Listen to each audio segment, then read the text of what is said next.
Good Friday morning, just to show you that the letter to the Hebrews is not just mystical and theological, but it's also practical. Whoever wrote this is in a living community. He's encouraging, but he's also uh, encouraging not just for the depth of faith and perseverance, but to do the right thing at the right time in the right way with each other. This is what he says. Let brotherly love continue. Don't neglect hospitality. For through it some have known, entertained angels, very story of Abraham.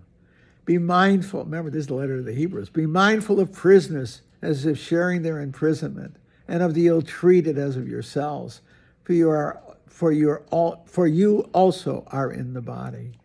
Let marriage be honored among you, and the marriage bed be kept undefiled, for God will judge the immoral and the adulterers. Let your life be free from love of money, but be content with what you have.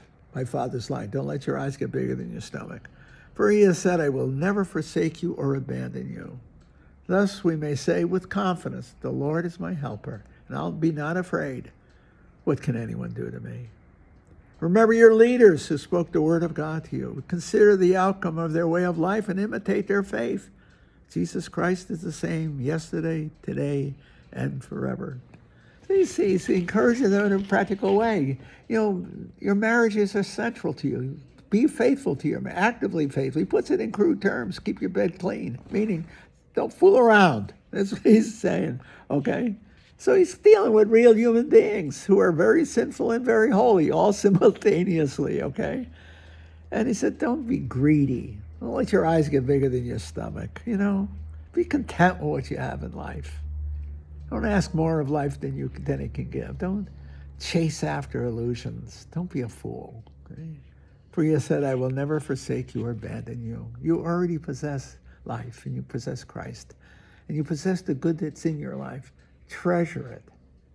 Don't disdain it by thinking there could and must be more. I want more. There is a sense in which you should want more, in the sense if you want to always progress in life, but not out of greed, but out of a love for life itself. You see? Greed is not the same thing. That's a desire for more and more possessions. And what it ends up doing is you're owned by the possessions. See? This is just good counseling. He's just giving good advice. You know, honor your family. Protect your family, okay? Don't be greedy. See? And also look out for the other guy, the guy who's really hurting. He mentions the people in prison, okay? But it could be people in prison would have been his own people. Those would have been the Christians that were Jewish Christians were thrown in prison by their Jewish brothers and sisters, by the families. Yeah, he's not talking about some guy, a mass murderer. He's talking about the people he probably even knew that were in prison, of course, you see. And those who were ill-treated. See, be sympathetic. You're one of us. They're one of us. We're together. See? Look out for each other. I think of that, I don't know. I think of friendship as friendship is more than just pals. It's a sense of looking out for each other. I mean that too. I think of it. When I always think of the kids in the old neighborhood, I'll make it big because we were anything but perfect. And those kids, some were really rough. And we came from a fairly tough neighborhood with a lot of sadness in the neighborhood. You saw a lot of alcoholism. There was a lot of problems. I'm not going to ever whitewash it, but there was also a sense in which you looked out for each other. You took care of each other as best you could. There was a sense of a community of life on a street corner, I don't know how else to put it. I have a sense of that. I think of that in my own philosophy department when I was chairman. I saw it more than just an aggregate of scholars of which I was responsible for their work schedules and their salary. I saw that as a community of friends, even friends among ourselves who did. Some of the folks didn't like me. They simply didn't.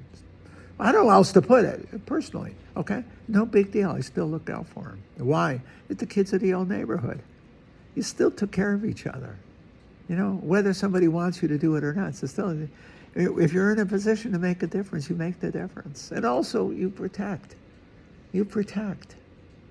them against aggression against. I mean that. There's a great line in the movie Bronx Tale, but naturally it's a mob movie. But in it, the head of the mob there's a young guy. Did I already tell you this? I think I repeat myself so much. A kid asked him, why do you stay in this neighborhood? Why? Because the guy had a lot of money and all that. He was a big shot. He was a gangster. He made a lot of money. He said, I could live anywhere I want. He said, but I live here. My friends see me. He said, my friends see me and they feel safe. My enemies see me and they know I'm watching. And I can remember thinking, that was my department. That's how I ran it. The internal department, they knew I would protect them. I would do whatever it took. No one was going to do a job on them. The guys outside, don't mess with my department.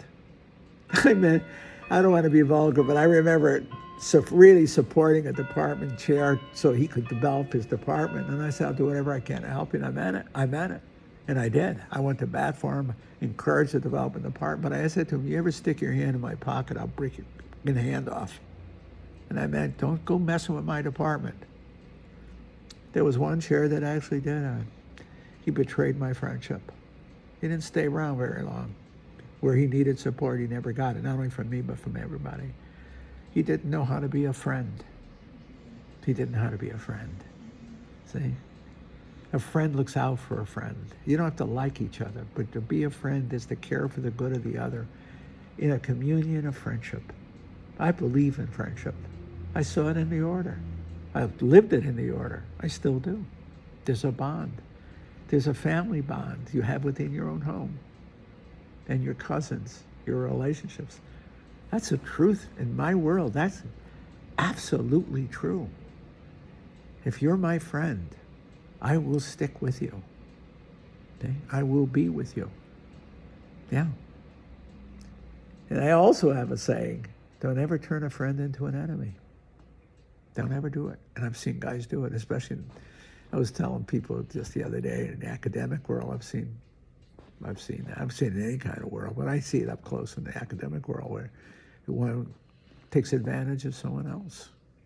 Wow, you took a friend and you turn him into an enemy. Okay, you will lose. You will lose. So it's not pie in the sky piety that I'm giving. It's street sense. How to survive in the real world. You take care of your family. You take care of your friends. You look out for each other. You look out for each other. In a sense of mutual compatibility and communicability. That was Aristotle. I was just giving you Aristotle. Live virtuously in a virtuous society. You look out for each other. You take care of each other. First and foremost, your family and your friends, and then your neighbors. You see? I believe that stuff. I actually live it because I know it's built into me because I'm a kid who grew up in a neighborhood. And I know you don't have to like somebody. You don't have to think they're saints, but they are your neighbors and therefore your friends. And though you don't have to justify everything, but you can be faithful to each other and hope in return they will be faithful to you. And they usually are. In my neighborhood, they were. Sometimes in the academic world, they weren't. And those guys all lost. Not by me, by it. They were not only not friend to me, they weren't friend to anybody else. They lost. It's an old saying of mine. You act like that, you turn a friend into an enemy, you will die alone. You will eventually have no one left. You'll turn everyone against you. They'll just look the other way when you fall. And that's the truth. It's very practical, this stuff, believe me.